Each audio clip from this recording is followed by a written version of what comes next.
Start spreading the news. This is the Alien Podcast. This is Cory. Good afternoon, everybody. It's Rob. On something right up front. I know, you're very passionate about it. Very passionate. Yeah. My favorite building in the world. Yes. Almost caught on fire last week. Any word about how that happened?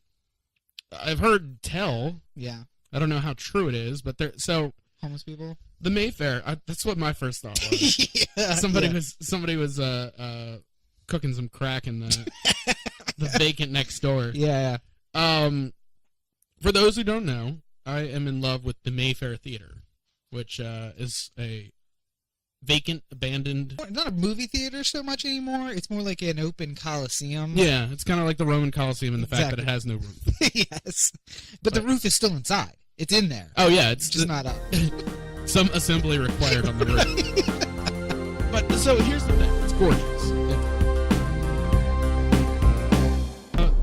The New Academy Hotel, which was the building that was next to it, which had a lot of different kinds of tenants after it was no longer the New Academy Hotel. What kind of tenants? What do you...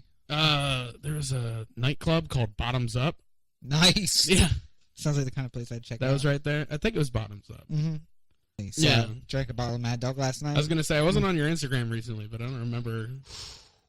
It's full of regret. If it wasn't strip club pictures, it's an empty bottle of Mad Dog that went into my stomach, and that was not good. Needless to say. Sorry. Yeah. Anyway, the New Academy caught on fire and almost burned down the Mayfair. And fire at Mayfair. I'm like, ah! And there was something old that didn't work anymore, but you loved it. Right. But it doesn't serve a purpose. It's not a. It's a vacant. Would it hit that? Would it make the last hit in the last home game? That New Yorker would not burn Derek Jeter to the ground. Is what I'm saying. It made the last hit in the last game. Yeah, right? and then it goes away and retires and never to be seen or heard from again. Hopefully. And the long goodbye is finally over. Oh my God! This took forever. And here's the thing: Paul Konerko is retiring this year. What are the White Sox doing for him? Oh, the White Sox are doing a lot. Nobody else is doing shit. Oh, you mean like the team could keep it to themselves and not actually do it across the entire Major League Baseball? So, I did find funny, I don't know. So I'm guessing like, what is that, 50 inches? U.S. Airways Arena or Field? Is that what it is? No, U.S. Cellular. Cellular Field. U.S. Cellular Field, home of a scoreboard the size of a small TV. They showed a video on there, like sort of talking about how Paulie was there for all the big moments in history. Right. And how he was such a loyal guy and he played with the White Sox the whole time and blah, blah, blah. And then just randomly in the middle of the video, they show him getting hit in the face twice with fastballs. Well, he's a tough guy. Yeah, well, I mean, like, I guess that was the point. They sort of, like, made the point, like, you know, like, even when he gets hit in the face by a fastball, he still takes first base. Right. Like, yeah. Nothing's going to stop Paulie. Yeah, meanwhile... But it's still kind of weird that you show, like, your departing hero getting clocked in the face. Here's the thing, though. If they had video cameras, Teddy Roosevelt would show that video of him getting shot over and over again. Yeah. At every single campaign event. Like, yeah, that's right. I got shot. Finish the speech. What up, bitches? I'm Teddy.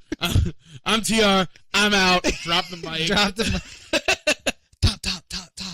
Little Wayne comes out and does a rap about how we all got shot. Walking on the flag. Oh, no. TR would not stand for the walking on the flag. Yeah, but I'm saying Little Wayne would do that. Oh, yeah, and then TR would shoot him.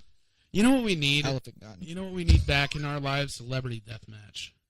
God, that would be great. Flashing back. Just, yeah. So, I guess we should talk about Derek Jeter, because this will be our last opportunity. Thank God. But yes. And see, everybody needs to take perspective. I have much respect for Derek Jeter. He is a great baseball player. Not a, he's a Hall of Fame baseball player. Is he what we've built him up to be? His batting alone puts him in the Hall of Fame. He's up there with the, when you play for 20 years, that's what happens. Well, but that's part of the thing. So here's the thing. Jeter is fine. Yeah. He's not as good as anybody thinks he is.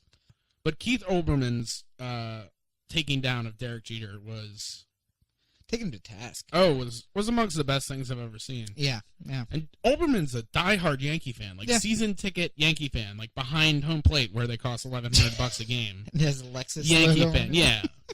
Like that's how much of a Yankee fan he is. The It'd empty be like seats. if I went on if I had a ESPN show Mm-hmm. and I was just like, this Adam Jones guy, sure he's consistent, but what's with the strikeouts and the sliders on the outside corner? Right. But I You're did used to fapping off Adam Jones into your face. As big as everybody's making him out to be, but he's a good player, and he led his team. And in '97, he and a little boy dashed my hopes. 96, 97. 96. I keep saying I want to say 97, but it's 96. 96, yeah. Dashed my hopes, and for that, I want him to rot in hell forever. Well, okay, so but we're back, so it's okay. 15 years. I will never, ever, there will never be a period in my life where I don't hate Jeter. It'll just be a constant. Much like, It's like a religion. it's like, there'll never be a day where you can, like, walk up to my dad and be like, so Bob Irsay isn't that bad, is he? Right. Just, he'll take that to the grave. Like, he will never, ever. Colts are looking good this year. No, they're not. They're not looking good this year. They haven't looked good any year since 1984. Fuck Bob Irsay! But he sent him home in like a car service with like a care package, right? Yeah, so That was that's a legendary Jeterism. Apparently, if you go to Jeter's house, And you're a woman, have the sex, right? then I don't know, woman.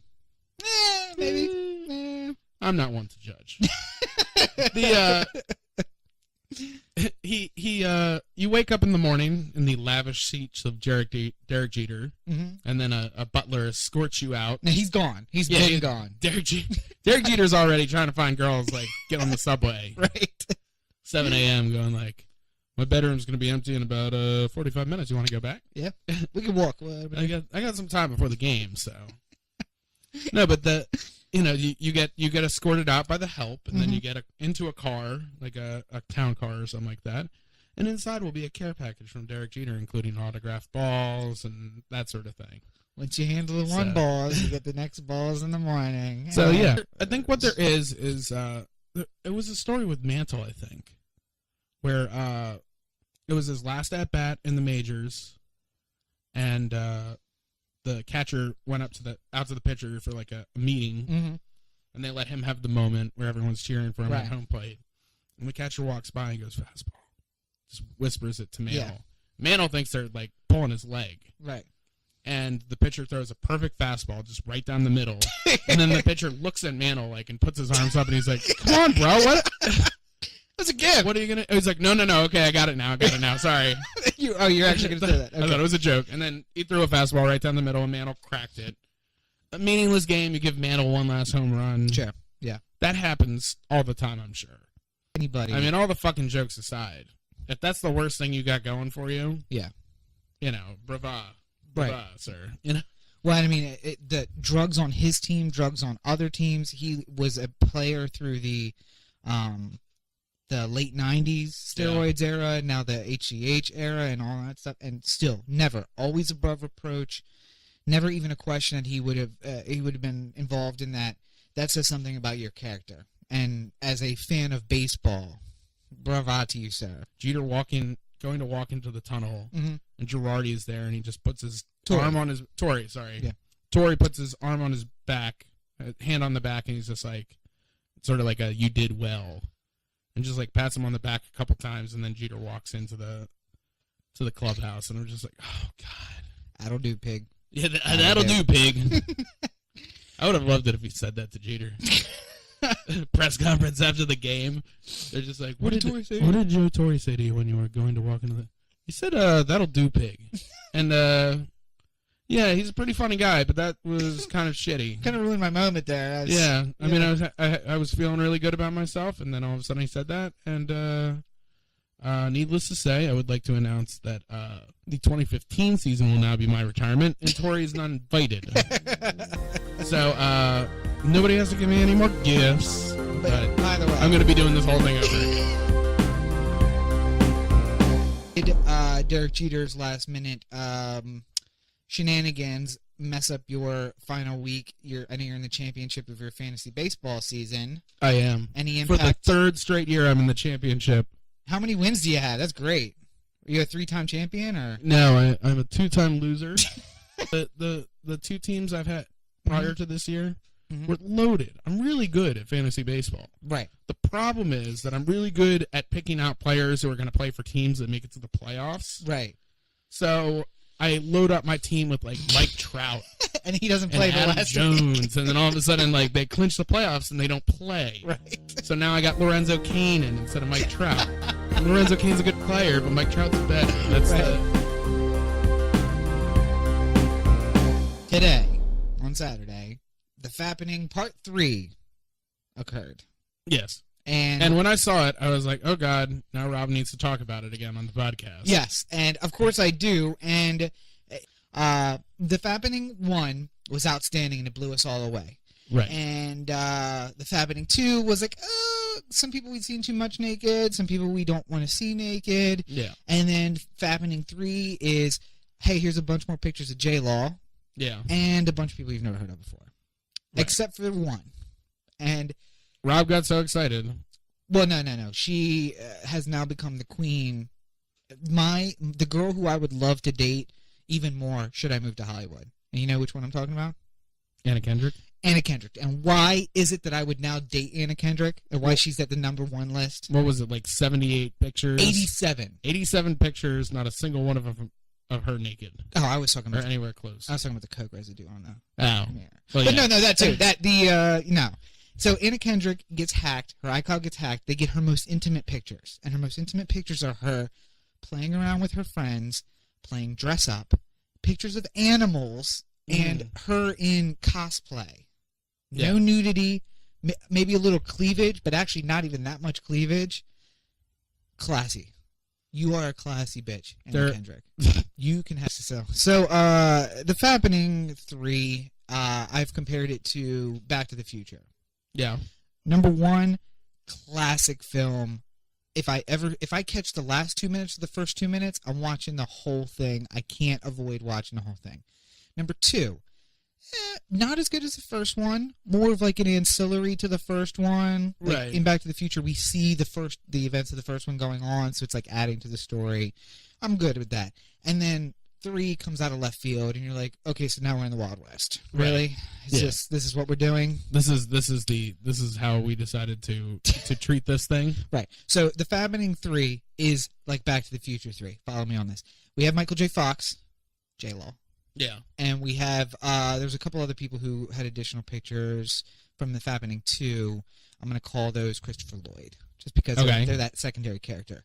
And then we have Anna Kendrick, who's not even nude. We're in the Wild West. Yeah. That's wild card. Did not expect that to happen. And then so jaded to celebrity nude pictures being put out on the internet that we have just, it's, oh God. You're not a Doctor Who fan, are you? I haven't watched it, so I don't know. You should watch it. It's good. Everybody should watch Doctor Who. There's so much shit I gotta watch. Start with 9. Start with the 9th Doctor. That was the guy who was kind of well known in America too. Don't worry about the old one. Start with the new reincarnation and work your way through. Oh shit, I should know these people's names, but David Glass Doctor. You have Shaved Head Doctor, who's kind of an American celebrity, and then there's Glasses Doctor, and then there's Matt Smith, I think, who's the most recent. He's the only one you know the name of. And David Tennant is the first one, or Christopher. See if I think about it, I could think Christopher something, David Tennant, Matt Smith, and now Peter somebody. I don't care about because he's old. Oh, Peter somebody. I love him. Yeah. I care more about the partners or the companions because, shit, now her name escapes me. You know what everyone who's listening to this podcast is doing when you're talking about Doctor Who? What's that? Oh, Doctor Who's awesome. I'm gonna do a live human version of 4chan. Right. Where's the tits? Where's the tits? Tits or get the fuck out. So crude. Stop being such a noob. Anyway, so in Doctor Who, there and these... I severely censored that. yeah, that was really censored. But I could have said F words. I could have said N words. I could have said I already C dropped words. the F word. That we have to keep it PG-13. I already dropped the F word. We can't use another one. No, not that F word. Oh, the other one. The other Yeah. F word. The worst F word. Wow. It's kind of weird that that's the worst F word. Well, now it is. Yeah. Now, yeah. Things shift. Like it was Like, I can- popular. Like I can just drop fuck on the streets and like nobody like bats an eye. Okay, walk down through Brooklyn and Oh, use yeah. the other one. So here's a fun social experiment for yourself. Yeah. Why don't you try saying the FU bad Right. word? Just shout it loudly in the Inner Harbor and see how many people admonish you for it. Yeah. And then stand in the Inner Harbor and say the FA Yes. word and see how many people admonish you for that one. I've posted stories about shooting police, and I still think that's more dangerous. Whoops. Oh well. Run, Eric, run. So anyway, so you have been listening to the The Anthem podcast, part of the The Anthem digital network. You can find me all over the place, mostly at adeaddrop.com. That's on the internet. It's on the internet. You're going to find all of these stories that we've talked about today, and about 1 million more brought directly to you through adeaddrop.com. You can reach me at Robert N. Cheek on all your favorite social networks, including Vine, where I had my first 1,000 Revine video, and Twitter, where I got into a Twitter war with Holly R. Fisher, who is the conservative Wonder Kid or Wonder Woman. Wonderkin, yeah. But she's... Isn't it Wunderkin? Probably. It has a W, but you pronounce it like it has a V. Wunderkin. Wunderkin. Anyway, so she is the girl who stood out in front of a Hobby Lobby with a pro-life t-shirt and a cup that had Chick-fil-A on it. Yeah. And I gave her a bunch of shit because she was like, why are you always on my page? I'm like, you made yourself a celebrity, and now you're bitching because somebody calls you on it. Doth her cup runneth over? Yeah. She's cute, though. That thing I hate, Boom. it's a lot like going to a Yankees game. Like, I Yeah. see the Hobby Lobby and the Chick-fil-A and the pro-life shit, and I want to be like, God, you stupid bitch. If you weren't so cute, I would tear your ass up. But can- it's like a Yankee fan. You can make hate fucks. Oh, I would hate fuck the shit out of her. She's married with kids, too. Probably not to a soldier. He's gonna kill me. Her husband will totally kill me. I'm sure she's listening. I have a feeling that she might, because she mentioned something in it, like a hate tweet poke that was... Hey, by the way, your podcast sucks. Right. I'm like, you listen to my podcast? The book, websites for the book will be going live this week, hopefully. If I Hey. can figure that shit out again for the second time. Anyway, yeah, go ahead. OTheAnthem.com. Oh, the Anthem on Facebook, Twitter, Google+, YouTube, Vimeo. All those ones. Cory at OTheAnthem.com is the email. And hey, We're 25 episodes in. It's not that hard. I know you do it on purpose just to piss me off. And I'm not going to hit the mic, even though I'm very pissed off about that. I'm actually not that pissed off. Just is what it is. all right, well, have a good week, everybody. What's that? What I don't was that noise? I don't know.